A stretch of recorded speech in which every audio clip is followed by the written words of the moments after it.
Sanibonani ngibingelelo nokubekezela ungowakwami Thimkhulu isibongo kanti ngumzukulu mina kahlangabeza into umphuma esokeni la ubaba umduni bamduni bathi edlula sageza yaze yedluli himene nguyena ngempela mina umsithela intingweni onjengephela bathi ngiyavela ngiyafinyela ithi 14 into ehambela nje ama long distance kuphela ngihamba ngopetrol amapolo ngihamba nje ngodiesel kuphela only sanibonani izingonyama media ke lezi uhamba wena uye lapha yana ku YouTube uzongena nje ubheke izingonyama media bese uyasubscribe lapho uyalike wonke ama video ozowafica lapho ku Facebook kanjalo uyale like page uyalifollowa futhi kanjalo futhi na ku TikTok size ngendaba enkulu ke la ye March and March ngiphethe insizwa ishoshovu esikhulu ke sayo I March and March kakhulukazi uma usondini kanjalo futhi nakwa nongoma ngiphethe insizwa bathi ushumi igama Sawubona mfowethu. Suka. Divoti ngiyakuzwa ngane yami sekuthi angilalele wena mina kube wena okhulumayo vele umuntu mayesentweni yakhe kufanele kube ngathi ungenwe idlozi cha ngiyakuzwa umuntu wasemzini lona ke ngizoqala ngibingelele kundlula mithe yamakhosi ngibingelele kuzo zonke izinduna ngibingelele insizwa nomnsizwa foundation ngoba iyona ngqikithi leyo insizwa nomnsizwa foundation ngithi nje insizwa zakithi isandla sedlula ikhanda all South Africa insizwa zikhombisa ukuthi njengamanje ke seyikhathele ayisafuna ukubanjelwa seyifuna ukuyibambela ebese ngithi ke angeke ngakhohlwa DSD D14 ngeke ngakhohlwa kumnikazi wephupho ngoba kufanele uye phambili ushiye umnikazi wephupho ngemuva ngithi lapho wemfoka qhumuza mbili uyakhahlela lapho mfoka ndabandaba ngithi kuwe uNkulunkulu akanginike nje ngoba sakholelwa wasitshela safika kuwo wasitshela yabona shumi manje ufunda ukuba ngamadoda sizokwazi ukuluhamba lolu hambo nangempela mfowethu sisayibambe lapho ngivakashelwe izingonyama zizothola nje ukuzwa ukuthi silele noma siyavuka ngalo ndlela njengaleyo ngithi nje Khathido omkhulu ulamla kanjani uhulumeni ngoba uyena uhulumeni ongalamlanga kahle ingakho nje sisukumile simi ngenyawo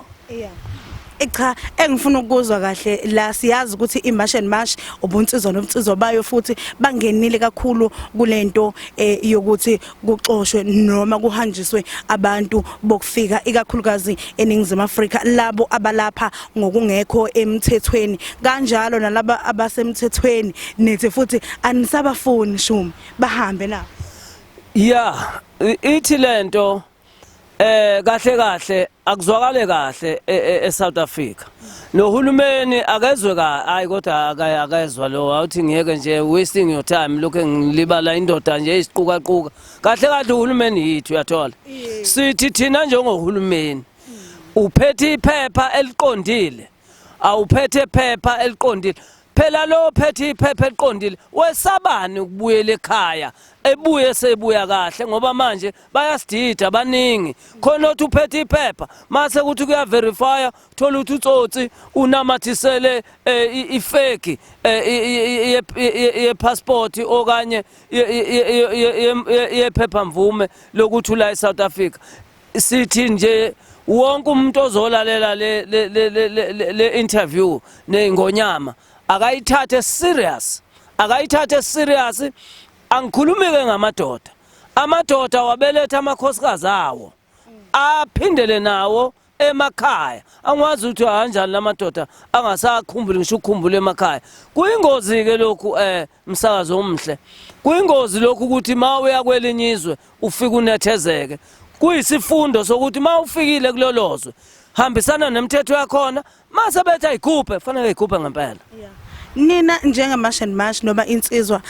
nomnsizwa bayo ibaphi kakhulu abantu enikhala ngabo abalapha eNingizimu Afrika ngokungekho emthethweni ngabe ilabo abantu abasuka eZimbabwe abasuka koNigeria ibaphi kahle abantu enithi abasukume behamba ngoba siyakhumbula ukuthi kuthangana kade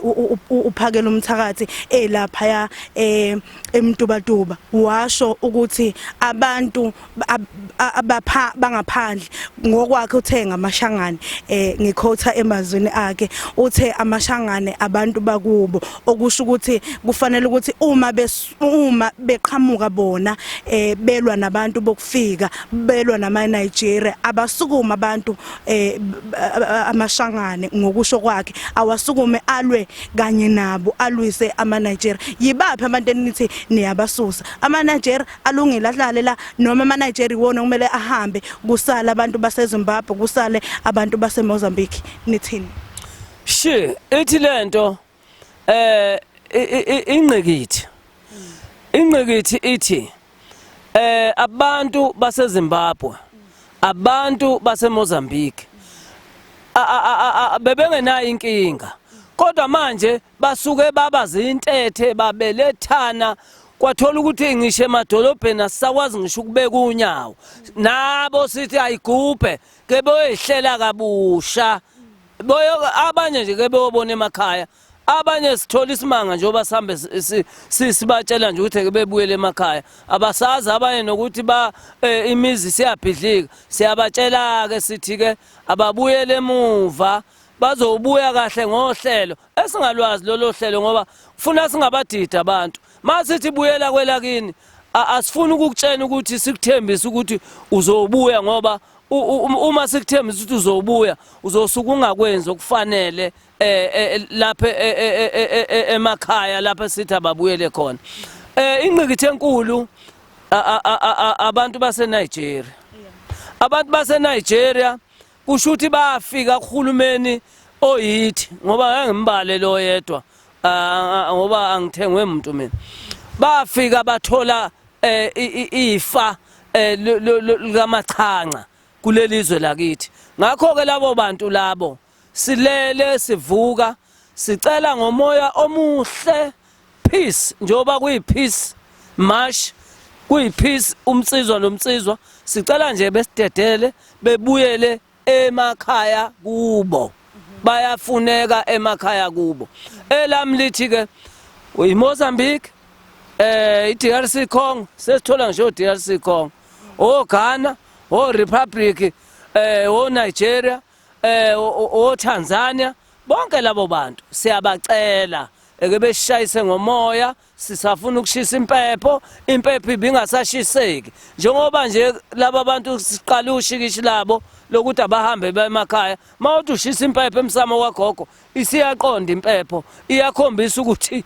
besibaningi kodwa manje sixokozela ngalo ndlela njengaleyo nje isipikili sokugcina abantu abafike nenkinga enkulu ama Nigeria bese kuzoba lezi izitolo ke zamakutshukutshu my friend labo sebone kakhulu asadingi nje indaba yabo kuyikhuluma sithi emakhosini nezinduna abasize owadla imali yekutshukutshu akasize abelitshena ukuthi ayi angisangeni mngani wami sibhemile napho uphakela umthakathi sebefikile hambani nibuyele emazweni enu Ethiopia nani boSalam yonke nje into siyacela ukushaya umoya sifisa ukushisa kahle sifisa ukukhuluma nedlozi awukwazi umsakazi ukukhuluma nedlozi kunabantu awukwazi ufanele mangithi mina ngikhulekile ekhaya liyezwe idlozi ukuthi khona okhuleka aziphi lo mama uyayizwa inkinga iqala lapho yes kulungile ngiyakuzwa mfethu sike uke wavela la umnyango waka Home Affairs uveza ukuthi kukhona abantu osubahlonzile abaningi okukhomba ukuthi balapha eSouth Africa ngokusemthethweni okusho ukuthi u90% wabantu abawuhlonzile bawuhlonze njengabantu abalapha eSouth Africa ngokusemthethweni nina nethini kulokho egameni lenkunzi sesithi ushaka manje uphakela umthakathi sithi egameni likaphakela umthakathi ayikho lonto uyabona lento ka Home Affairs ayikho besingeyena uHome Affairs kodwa bebeyibambisa bona abantu ubone ukuthi ngempela lukhulu olugcwele la South Africa number 2 laba bantu bangaphandle banayo imshini ibanjwa yonke indawo banazo ingoje lapha bagaya khona lenkohlakalo ingakho sigcwalisa ngomlomo sithi unephepha mvume awunalo awusishayise ngomoya ngoba phela mawuzazi ukuthi uphelele yini into eyenza ukuthi ugoloza ngoba fanele sibone ngawe uthi South Africa bye bye I'm coming ukuthi ku coming wanini vele hey labo bantu asibadingi vele uhulumeni lo ongesithi vele uzobagodla yena ngoba uyazazi inhloso zabo njengoba usho nje ukuthi seku90% amanga lawo uHome Affairs obene looting yilutha uHome Affairs njengoba ubona nje kugcwelela izwe lingaka nje landile iHome Affairs osidalela inkinga kodwa lo mfo uRamaphosa uyalwazi udaba angifuni umbiza ngohulumeni uyalwazi udaba inkalankala izala inkalankala uyabona nje uhulumeni uRamaphosa inkalankala kwehlela ju nako masipala zinkalankala zonke lezo ngoba into enkulu umsakazi siyabacela omasipala uhlale bacela uKhatithe siyabacela abalungise le mess uma badla akusena nkinga abaxolisa ukuthi hey sasingazi ukuthi kuyohamba hambe kufika insizwa okuthiwa uphakela umthakathi kufika insizwa okuthiwa intombi okuthiwa uJesita kufike ungizwe umchunu kufika ufele emntwini kufike umancinza kufike nangu lo umzimbo olenga imali kufike bonke labo bantu labo babengazi ukuthi kuyoze lufike usuku olungaliyo siyacela siyaphaphatha zingonyama lezi sicela abantu beyifollowe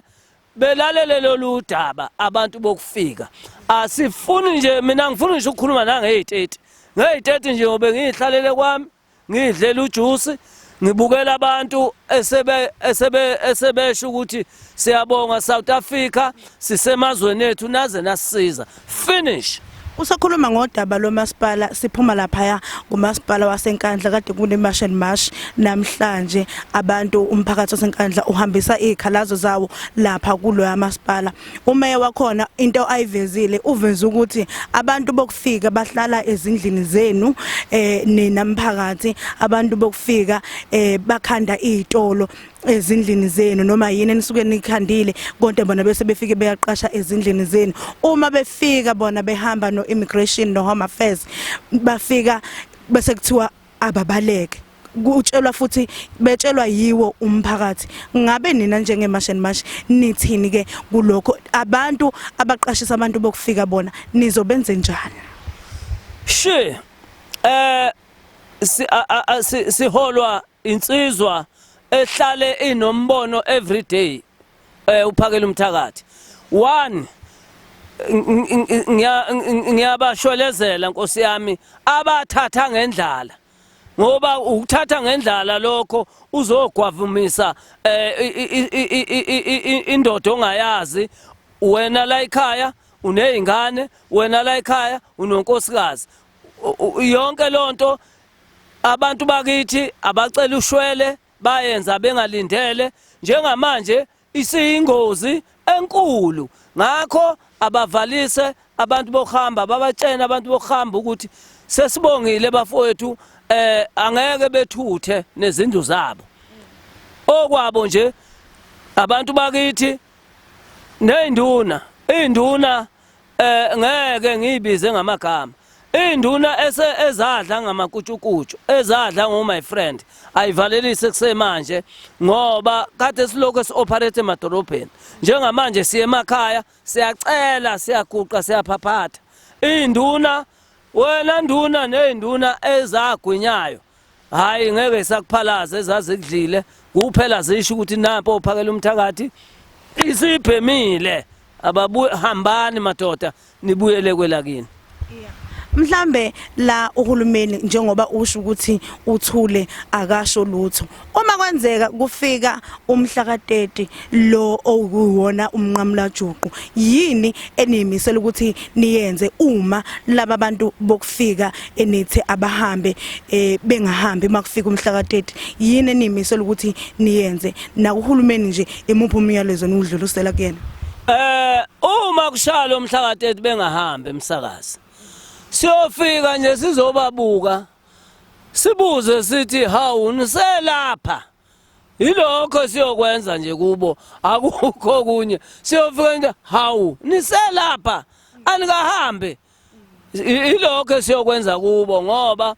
angifuni ukuyikhuluma indaba kaRamaphosa uRamaphosa kade ezokwenza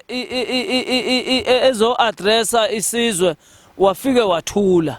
akaze akukho akakuveza okungasiza thina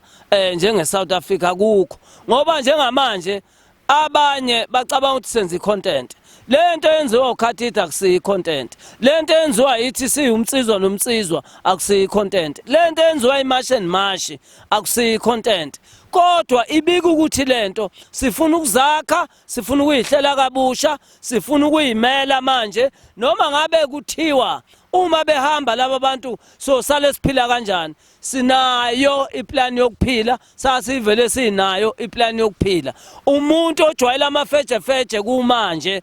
warn you umuntu ojwayela impilo esexy warn you siyacela abejwayela ukonga abejwayela impilo nje enormal ngoba likhulu liyeza ukuthi luza kanjani nange30 lezo thina uyedwa umuntu esomlalela umnikazi wephupho ungahambi emsakazi njengoba uphethe lo mbhobho ngizointerviewer ngakuthola usuhamba wedwa ngiyokusola ngubuza ukuthi uphi umnikazi wephupho ngakho ke ngeke sidwanguze abantu abehlisa umoya nge30 uKhatita uphakela umthakathi uyositshena ngalolo langa ukuthi siyobabingelela sithini abohamba mabe sagolozile ukuhamba bese ngixwayisa nalaba ku social media abaxhomayo osisi bethu ngoba hey bosisi siyanibuka nje kodwa siyanibuka siyabaxwayisa ukuthi abayeke ukudlala ngomlilo akufanele sithi sikhuluma ulimo lodwa kube khona abantu besifazane abazothi lo wami akahambi akayindawo yonke lonto bona ngithi benza icontent thina sifune content ngalento senzele izizukulwane zethu nezizukulwane zezizukulwane zethu ukuthi masamba lomhlaba siushiya lomhlaba siyintsha thina ka1976 intsha ka1976 iyayibeka induku ebandla kumanje izinto abakhohlwa intsha ka1976 njalo emlandweni ikhona nakho nje kuza lenyanga inyanga yayo intsha eyasebenza kanzima ilwela amalungelo ilwa nabelungu yabanqoba belungu namhlanje abelungu babaleka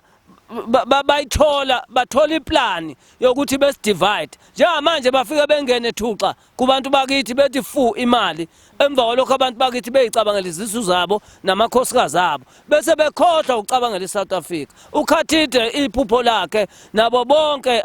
abaholi nabe march and march bacabangela isizwe bakubeka emuva ukuyicabangela impilo zabo njengamanje uKhatita ukuvezila akakufihle ade befikile namamiliyoni wathi uKhatita kunoma ngithatha amamiliyoni ayongibuza amathonga ukuthi mfana wami sakwethwesa amandla ndodana ukuthi lungisizwe wadayiswa imali ngoba phela yamdayisa uJesu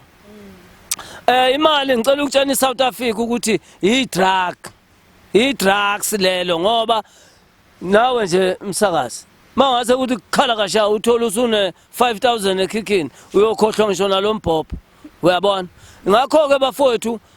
ezinye izinto sengigcizelela asingazenzi zibe yicontent yabona njengamanje thina akusiyi content lesenza si-worried wathi mayimemeza uKhatita kwaba idolobha lesibili elaba nezinsizwa kwaba yimi la ushumi lamadlozi lelodwa ngaphezulu kwangelani idlozi ezingqeni zomfazi eganile ekhaya empetheni kwase kuba uzonda amaxoki uzonda amadiqi umfoka Mdlalosa samzwa kanye uKhathide memeza saba lesibili idolopha kwafika kwaunongoma kwase kuba uLundi ngoba ukulalela mawufuna ukuba indoda lalela khohlwa amadoda awusiyindoda mangalaleli Ngikuzwile ngimzwe kahle ke mina bodadewethu uma ethi oSibali asihambe nabo usho njalo uthi asihambe nabo singathi siyabagodla sithi sizohlala nabo lona owami kulungile sizobalandela sibheke khona malawo akunenkinga kukhona abantu bokufika asebeneyindawo emakhaya abanemizi bakhile sithini ngabo siyanini kubona ngoba siyabona ukuthi imash and mash insizwa nomnsizwa bayo sibabona bengena emadolobheni emafletini koGoli bekhipha abantu bokufika kodwa kunabantu abakhe endaweni zamakhosi abantu bokufika uthola ukuthi umuntu waseMozambique usenendawo uwakhile umuzi isiphihli somuzi unanetayitela lokuthi abe kule ndawo akuyona sithini ke ngabo siyanini kubona sibakhipha nini bona labo bantu abokhamba abakhe endaweni zasemakhaya ngibathathisa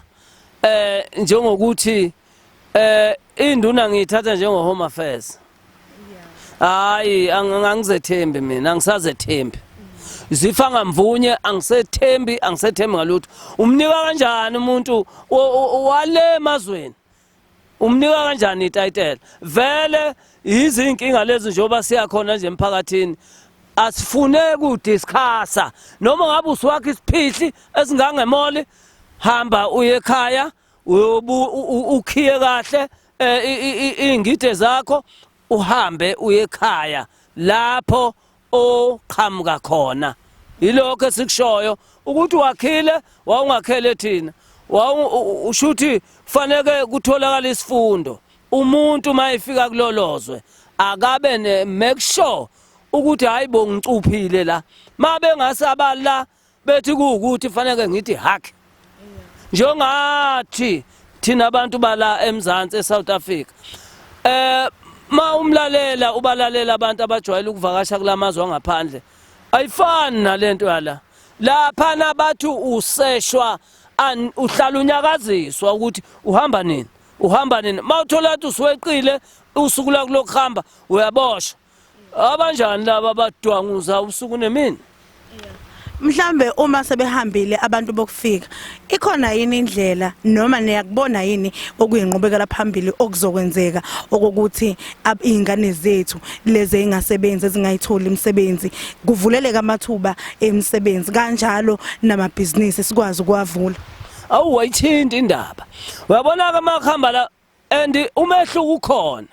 kuthe masinyakaza amadolopha njengala uLundi babuya abantu bakithi bazothi hey siyabonga sesiyakhona nokulala no 100 rand sesiyakhona nokulala no 250 uyabona ukuthi ingcindezi ibikhona kucindezela abantu bokufika number 2 laba abantu bakithi into ithi yonke into dadewethu uKhathide ulale phenduka kusasa usuku nosuku uKhathide unento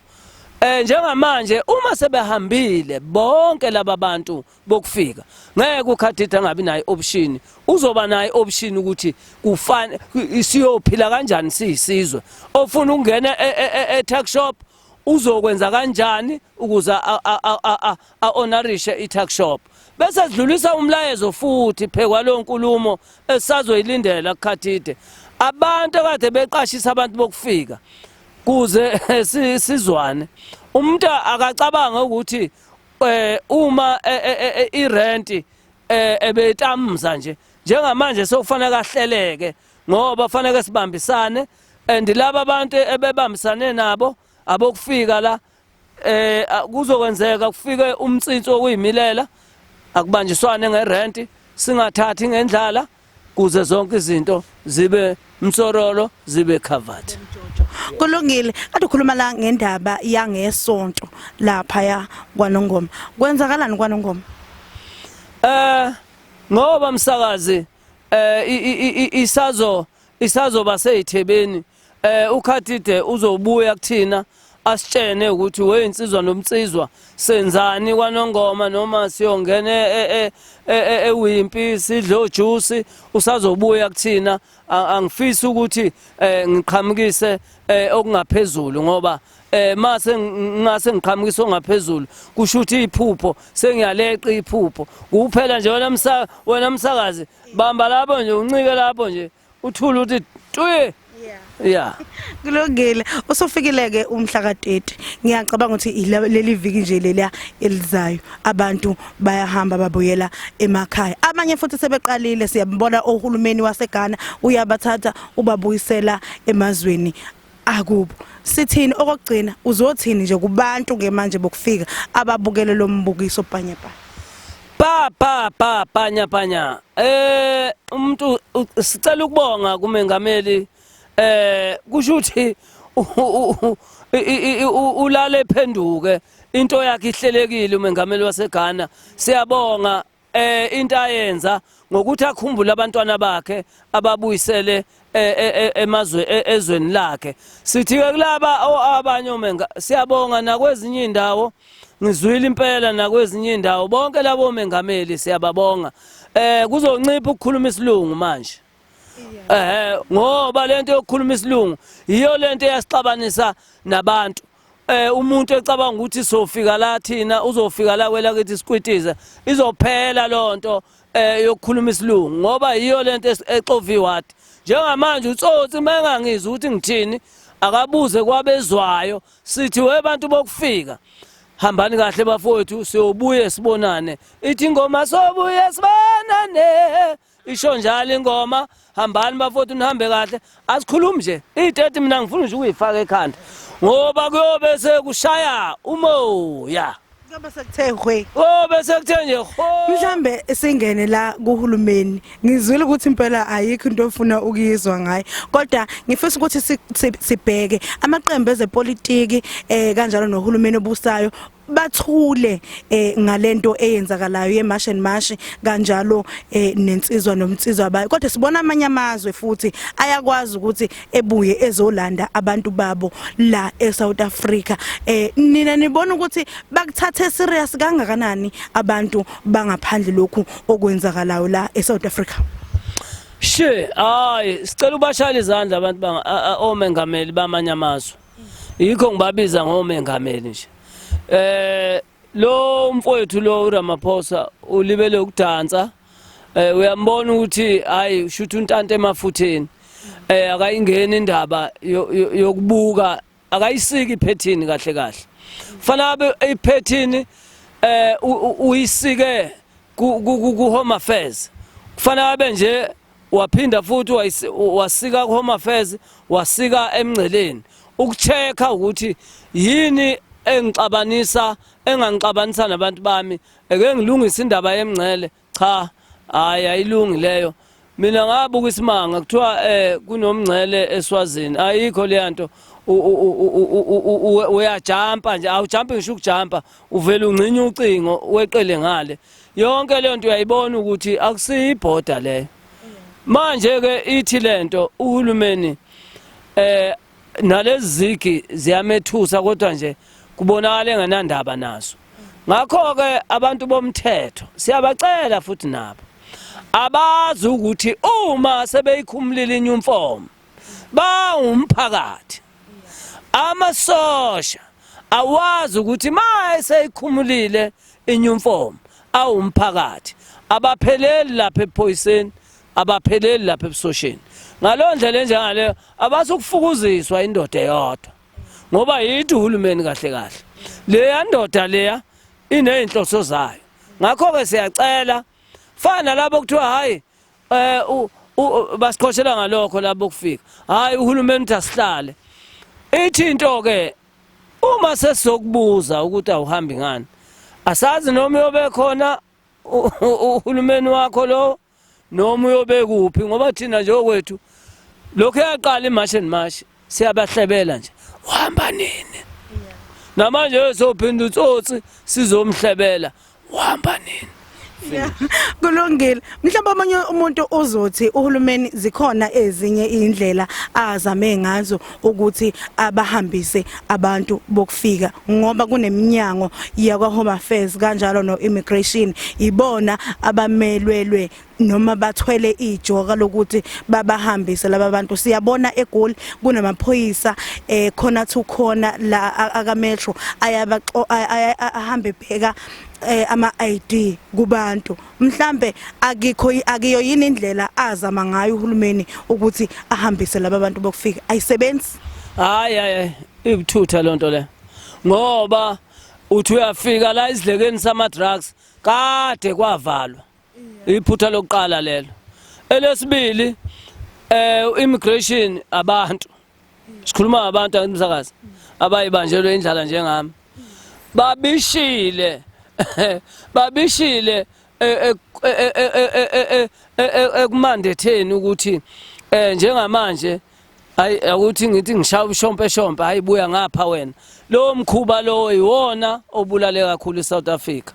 ngoba awukwazi uyamphenya umuntu uveza akuvezayo sihamba nawo nje lamaphoyisa sihamba naye lo immigration sihamba nawo aba Home Affairs into ezifana lezo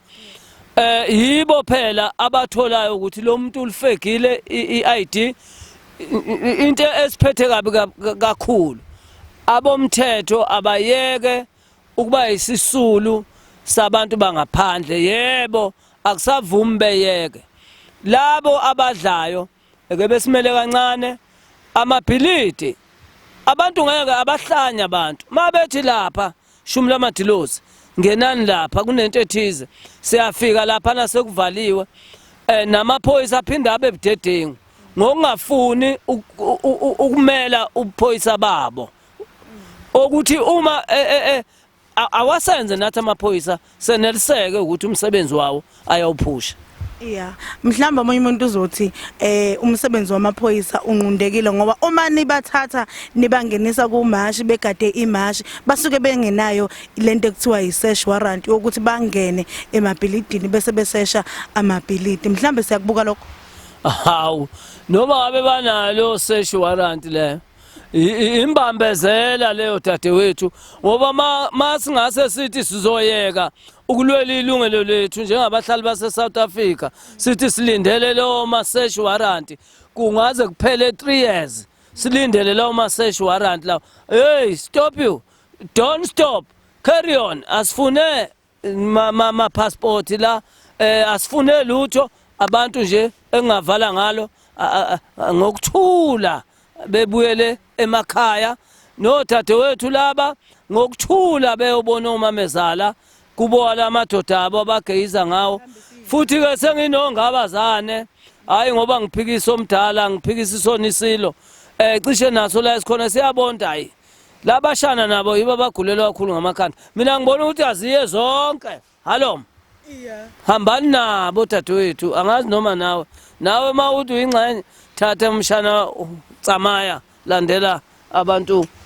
abokhamba finish yeah mhlambe evikini leli elilandela leli noma iweekend elandela le siyobhalisela ukuvota sivotela uhulumeni basekhaya ngabe amalungu eMarch and March sizowabona yini ehamba eyobhalisa lapha ngomhla ka20 kuya ku21 eyobhalisela ukuvota angihleki ngiyalinganisa angeke ngize ngikhuluma indaba yokuvota uphakela umthakatho ozosho ukuthi senze njani mayise shila ukhathide ethi stop asingayi ngeke siye kodwa uzoba nazi indlela zokusitshela ukuthi lolu voto ngoba ithi lento iyona system yokuqala leyo uphakela umthakathi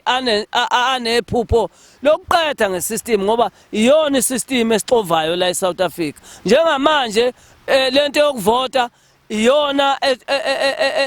enosomathuba ngalesikhathi usomathuba usumbekile 10 years awusakwazi ukumkhipha ngalesikhathi usomathuba usumbekile 5 years kufanele kubekezele uzace kuze kuphele ithemu yakhe iphele ithemu ufanele inhliziyo ebhlungu